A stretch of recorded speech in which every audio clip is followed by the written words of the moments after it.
Ano ba talaga mas maganda? Manual books, loose leaf, o CAS? Pag nag-register ka ng business sa BIR, may tatlo kang choices pagdating sa books of accounts. Manual books is yung mga nabibiling ledger sa tindahan ng school supplies. Kadalasan ito yung gamit ng mga businesses sa Pinas at kadalasan wala yung laman kasi mano-mano. Kaya madalas nape-penalty.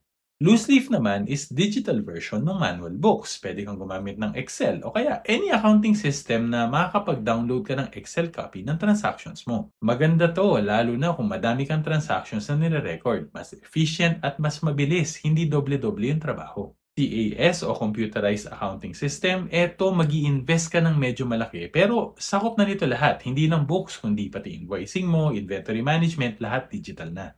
So kung papipiliin alin sa tatlo, eto simple guide ko. Kung sobrang konti lang ng transactions mo, okay lang yung manual books. Basta sinusulatan ha, para hindi ka ma-penalty.